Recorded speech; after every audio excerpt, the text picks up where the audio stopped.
नमस्ते। आप सभी का एक बार पुनः आपके अपने इस YouTube चैनल पर हार्दिक स्वागत और अभिनंदन है। साथियों, आज हम नो बैग डे पर बात करेंगे। चौथा शनिवार है और आज की थीम रहेगी मैं वैज्ञानिक बनूंगा। अलग अलग समूह बने हुए हैं। कक्षा 1 और 2 का है अंकुर, कक्षा 3, 4, 5 का है प्रवेश, कक्षा 6, 7, 8 का है दिशा, कक्षा 9 और 10 का है क्षितिज और कक्षा 11 और 12 का है उन्नति। बच्चों के बौद्धिक और उनके बौद्धिक स्तर के अनुसार और उनकी शरीर, उनके शारीरिक, उनके मानसिक बल के, उनकी मानसिक मांग के आधार पर हम अलग अलग गतिविधियां आयोजित करेंगे। विद्यालय में गतिविधियां किस प्रकार की होंगी, थोड़ी सी चर्चा उन पर कर लेते हैं। उसके बाद आप थोड़े अपने संसाधनों और अपने बच्चों की संख्या बल, अपने विद्यालय में उपलब्ध संसाधन, विद्यालय में उपलब्ध अध्यापक, सब आप जो भी हमारी सुविधाएं होती हैं उनके मुताबिक हम आगे बढ़ सकते हैं। सबसे पहले हम बात करें अंकुर की, कक्षा 1 और 2 में। तो इसमें बच्चों से हल्का और भारी जो चीजें हैं उनको छंटवाया जा सकता है। जैसे हम कहें कि बेटा जाओ आप ग्राउंड से 10 चीजें उठा के लेके, वो अलग अलग प्रकार के लेके आएंगी। कौन सी हल्की है, कौन से, हो सकता है 2 पत्थर ही लेके आएं, लेकिन कौन सा हल्का कौन सा भारी है, बच्चों से अलग अलग ग्रुप बनवा सकते हैं। पेड़ पौधों की पत्तियां कौन सी छोटी है, कौन सी बड़ी है, या पत्तियों में भी और कुछ अलग विशेषता है तो हम बता सकते हैं। पेड़ पौधों की पहचान करवाई जा सकती है। इसके अलावा जैसे घास, इन दिनों बरसात का मौसम है, घास उगा हुआ है विद्यालय के परिसर में, तो घास उखड़वा कर और घास की जो जड़ें हैं उन जड़ों के आधार पर, कुछ जड़ें तो एकदम सीधे जैसे एक ही जड़ होती हैं और कुछ पौधे ऐसे, घास ऐसे होते हैं जिनमें गुच्छा होता है, तो उनकी अलग अलग पहचाने हम करवा सकते हैं। कक्षा 3, 4, 5 के लिए प्रवेश की यदि हम बात करें तो वहां पर हम वनस्पतियों की पहचान करवा सकते हैं। वनस्पतियों की पहचान में क्या होगा कि एक तो ये रहे कि घास क्या चीज है, झाड़ी क्या चीज है और वृक्ष क्या चीज है। तो घास, झाड़ी और वृक्ष, इन तीनों की अवधारणा पहले टीचर खुद समझे, उसके पश्चात बच्चों से करवाएं। कि जैसे जैसे हमारी उंगलियों में ये पोर हैं, इस प्रकार के पोर जिनमें होते हैं वो घास प्रजाति होती है। चाहे बांस ही क्यों ना हो, बांस है वो घास प्रजाति की वनस्पति है। उसके पश्चात कुछ झाड़ी प्रजाति के होते हैं जो जमीन से ही और यूं गुच्छे के रूप में सामने ऊपर की तरफ निकलते हैं। अपने खेतों में खूब सारी चीजें ऐसी होती हैं। और कुछ जैसे वृक्ष श्रेणी के होते हैं, वृक्ष प्रकार की या वृक्ष श्रेणी की वनस्पतियां हैं, जैसे नीम है, खेजड़ी है, सिरिस है, पीपल है, बरगद है इत्यादि। उन चीजों के बारे में उन बच्चों से हम चीजें बता सकते हैं। और जैसे सजीव और निर्जीव ये चीजें क्या क्या हैं, तो कक्षा 3, 4, 5 के बच्चों का मानसिक स्तर, उनका बौद्धिक स्तर इस लेवल तक पहुंच गया है कि वो सजीव और निर्जीव की पहचान कर सके। वो कई जगह अटकेंगे भी। हम बच्चों से पूछ सकते हैं बेटा ऐसी चीज बताइए जो सजीव तो है लेकिन निर्जीव के भी कुछ गुण है। जैसे वो हम बताएंगे बाद में अंत में कि पेड़ पौधे सजीव हैं, सांस लेते हैं, वृद्धि करते हैं, उत्तरोत्तर वृद्धि करते हैं, लेकिन वो अपना स्थान परिवर्तित नहीं कर सकते। इसका मतलब क्या है, वो निर्जीव है, सॉरी सजीव है। बावजूद वो निर्जीव की तरह से उनमें एक गुण है कि वो अपना स्थान परिवर्तित नहीं कर सकते। कुछ ऐसा या कोई ऐसा पदार्थ भी है जो निर्जीव तो है मूल रूप से, लेकिन कुछ गतिविधियां उसकी सजीव की जैसी हैं। तो बच्चे बताने का प्रयास करेंगे, हो सकता है वो तुक्के मारे, एक आधे सही भी हो सकते हैं, गलत भी होंगे। अंततः हम उनको बताएंगे कि बेटा ऐसी चीजें बादल होती हैं। बादल वो चीज है जो आकार भी बदलता है, अपना स्थान भी परिवर्तित करता है, लेकिन श्वास नहीं लेता, सांस नहीं लेता, इसलिए वो क्या है, निर्जीव है।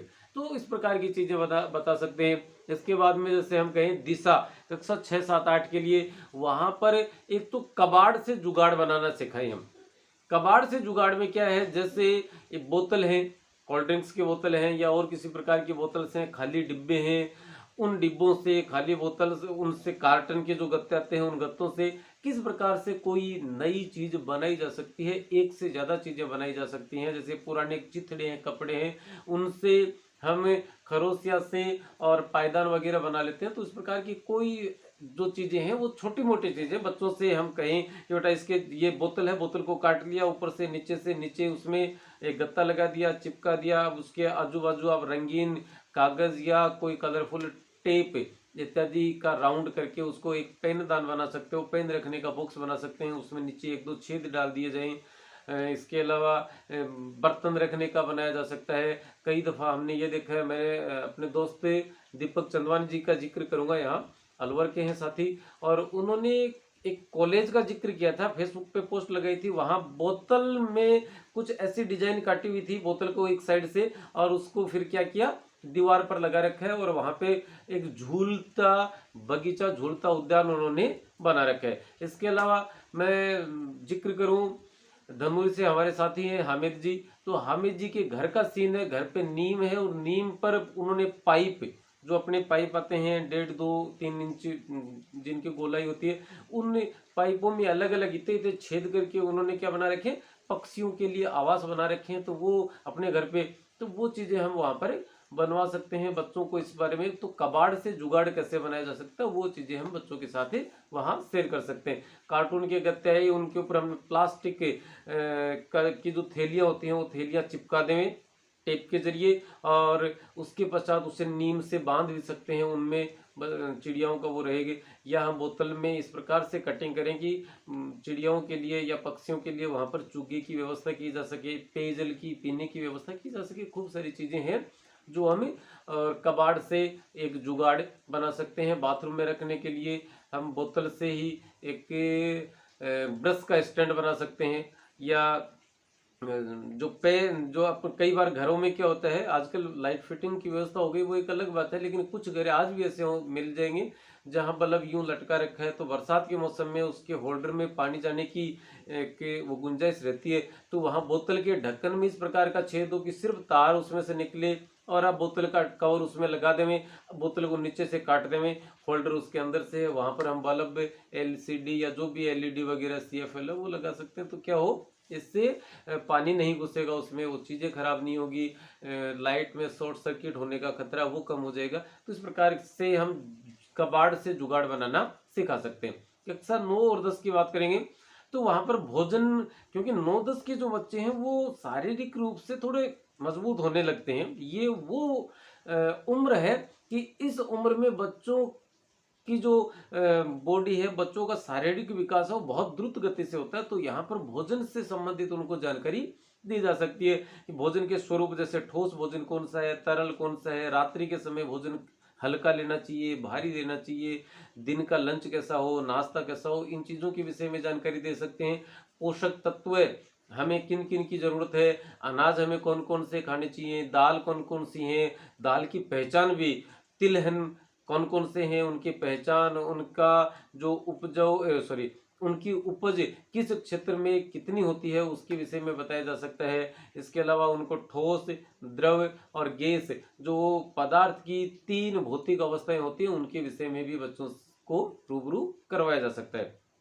अंतिम गतिविधि ग्रुप उन्नति की रहेगी, जो कक्षा 11 और 12 की है। यहाँ वही बात है, आपने देखा अभी कुछ दिनों पहले अगस्त के लास्ट वीक में, उसके बाद अभी राज्य स्तर के खेल होने हैं, तो ग्रामीण ओलंपिक खेल चल रहे हैं। वहां पर शारीरिक बल का अपने आप में एक बहुत बड़ा योगदान था, अपना एक इम्पोर्टेंस था।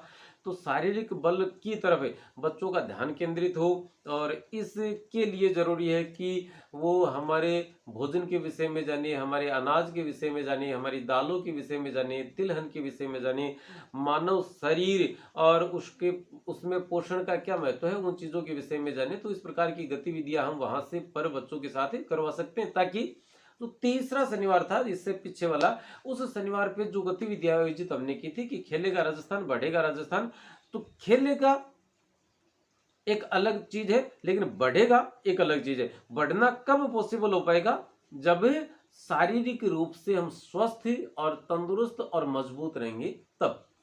तो इस प्रकार की गतिविधियों का आयोजन हम हमारे विद्यालय में कर सकते हैं, करना भी चाहिए। बहुत अच्छी थीम है। और आज की इस वीडियो में मैं फिलहाल यहीं विराम देता हूं। नमस्ते, शुक्रिया, धन्यवाद, जय हिंद।